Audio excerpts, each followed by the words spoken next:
Alright, so you're with me so far. We've performed the search. It sounds like your mark is in the clear, so you want to go ahead and file this trademark. Well, you can use the TAS system at the USPTO, and we're going to go through that with you now.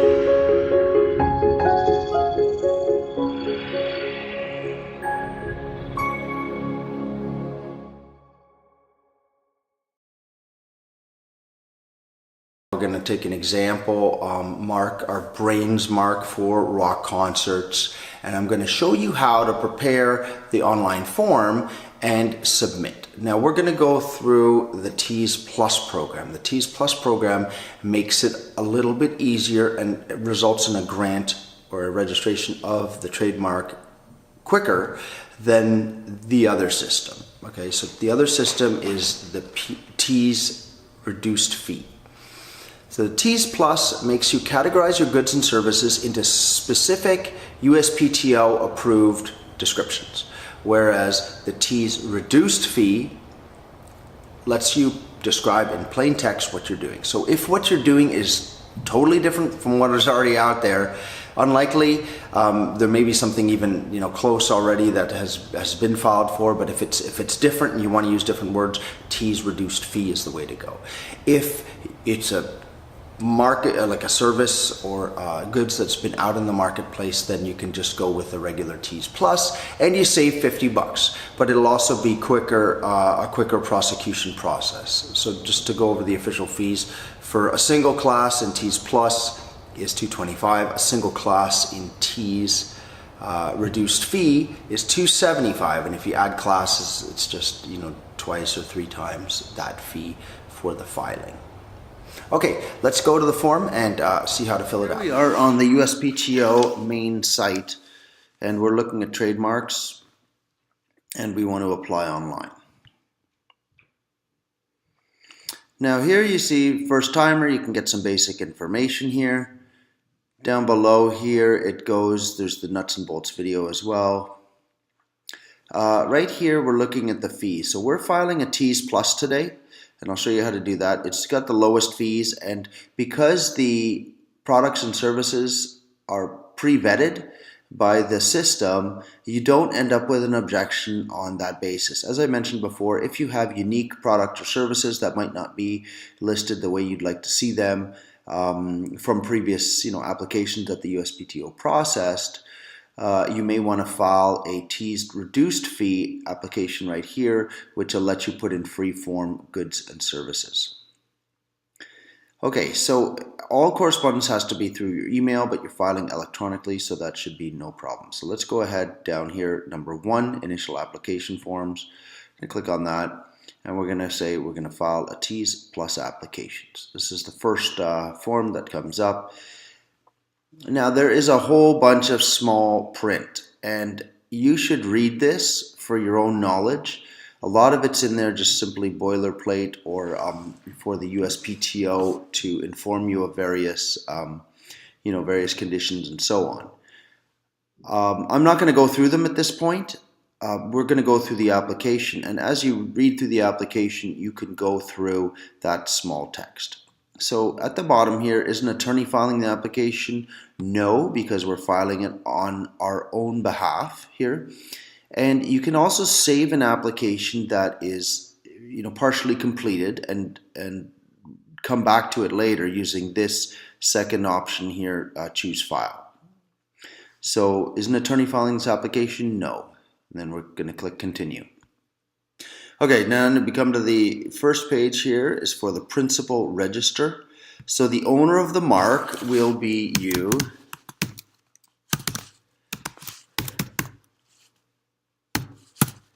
Okay, so let's call the name here individual Johns, just to make up a last name. If you're putting in a corporation, you're going to want to put some of this info. If you're doing business as, we're an individual in this example, and we're based out of the USA. We're going to put our street address here.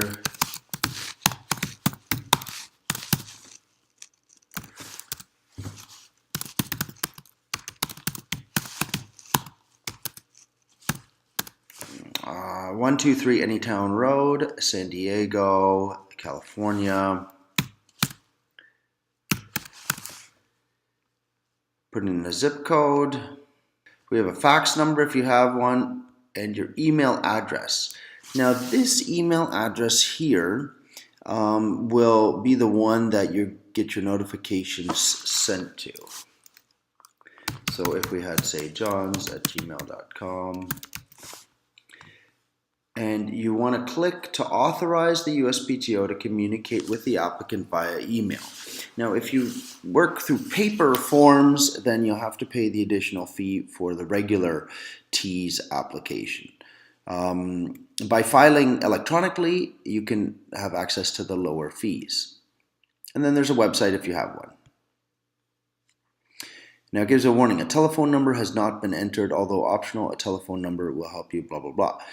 So a telephone number lets the attorney call you if they have any questions, but the telephone number may also be published with the application. So if you want to keep your telephone number private, I wouldn't put your telephone number in this slot.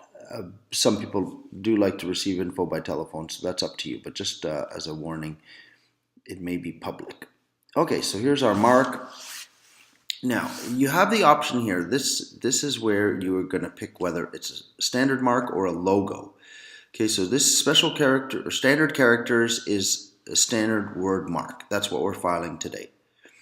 Special form is if you have a logo. If you have a logo, you're also going to have to describe what the logo looks like down below. So I'll just give you an example of the logo form. So I'm just going to click on here. The logo changes. Now here you have a choose file. You can upload an image of your logo. In fact, you'll have to upload a JPEG image of your logo. And here you're going to insert the literal mark. And here is a color claim section. So if you have particular colors that you want to protect and associate with your mark, you can put them there. If not, I recommend not making a color claim because you will be more limited to those colors. So here is a description of your mark, and you describe, the elements of the mark that make up the design. There's an example down below. Now, because we're filing a text mark today, we're going to go back to this one and type in our mark. Now, we're going to add the goods and services. So we continue here. This is the goods and services. Now, because we've done TEAS Plus, we are limited to using their system to select the goods and services. If you choose TEAS reduced fee, then you can add some free-form goods and services. Now, as you recall, here's the search bar at the top. As you recall, we were going to cover CDs, T-shirts, and entertainment events like music concerts. So we found that T-shirts had a very close previously registered mark in the database. So I don't think we're going to be successful with T-shirts. We're going to have to use a different brand for our T-shirts, and we're going to remove them from this application because of our, the results of the search. So at this point, we're going to look at music CDs. And we have here entertainment services, namely musical band. Okay, well that's actually works well for our, okay, so this one's overbroad here. We have musical band, rock group, but gymnastic, dance, and ballet performances. So entertainment services in the nature of live visual and audio performances by. So this would be a good one here for our rock bands, but I was actually looking for the CDs. So since we found this already, let's insert the checked entries. And then you need to insert, for this one, it needs this specification: actors, musical bands, dancers, etc. So there we can put in rock bands. Okay. And then we insert those checked entries. And then it appears down here. So that's the first one. But we don't have them all. We're going to want them all listed here before we go on to the next section where we say whether the mark is already in use or whether we're intending to use it. So let's make sure we have CDs in there as well. If we do compact disc,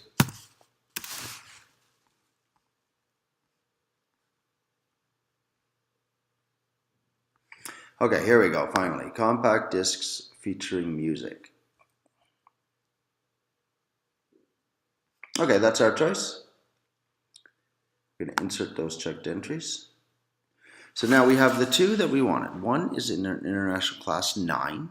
The other is International Class 41. This is the goods, this is the service. Now we're going to have to pay 2 filing fees because we have 2 classes. And as I recall telling you, they're both in use already. So say we started using them back in September of this year. So select 1A. Okay, so it wants us to click each of them individually. So we launched the first compact disc in September. We're going to upload the specimen, which in this case is going to be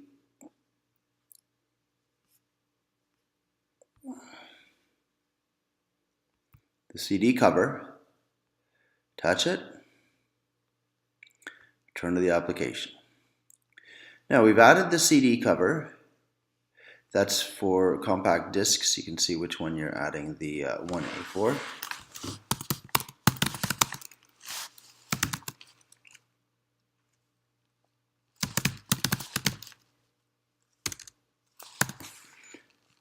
Okay. Featuring the mark. So first date of use, whichever date you can definitely support, that's what you should put in there. And first use in commerce, again, this is going to relate to a sale in the normal course of business. So make sure you put a date that you can definitely support, like you have an invoice and a sale was made that day, rather than just, the date the website goes up. Okay, so that looks good. Assign the filing basis. Now here you can see that the filing basis has been assigned to the compact discs product. So now we're going to click on the second one, and we're also using that one. The website went up the same day, and we're going to attach the specimen for that. That's a screenshot of the website. So again, we're going to look at folder that I had made, website. We attach that file. We return to the application. Then the website showing advertising.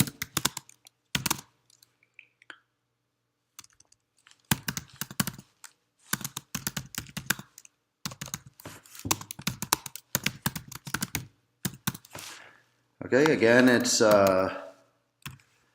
September 1st.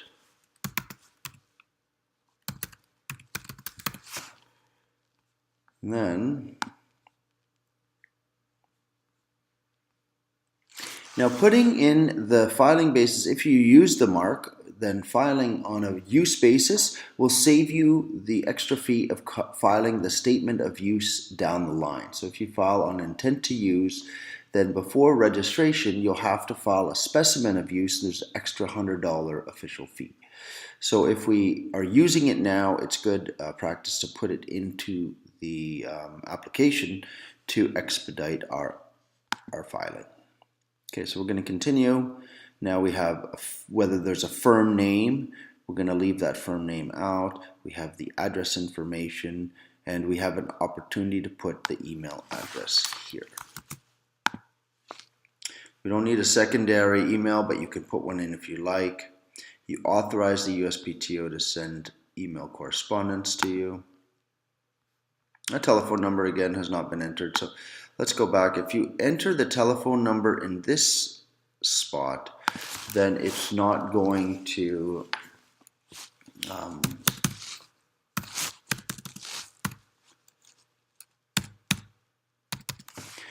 if you enter the telephone number in this spot, it's not going to be published with the owner information in the USPTO record. So this is the spot where you want to put it. Also, use these navigation bars at the bottom to get back and forth rather than your back key at the top, because if you go back on a page, it's going to give you an error message. It's going to find inconsistencies in the navigation. So if you use these, you're not going to get that error message. So we have two classes here. It's giving us the invoice. Fee per class is $225. Total fee due is $450. So down here we have a declaration. Now you're swearing this, so look at all the components of the declaration and ensure that they are true. Okay, so you file for the basis. You believe that the applicant is the owner of the trademark, the mark in commerce. The mark is in use in commerce or in connection with the goods and services. The specimen shows the mark as used currently, and to the best of the signatory's knowledge and belief, the facts recited are accurate. If you intend to use, this is what you're declaring. And then we attest that we believe it is our, we're entitled to the mark, so that you don't know of anybody who is using that mark currently.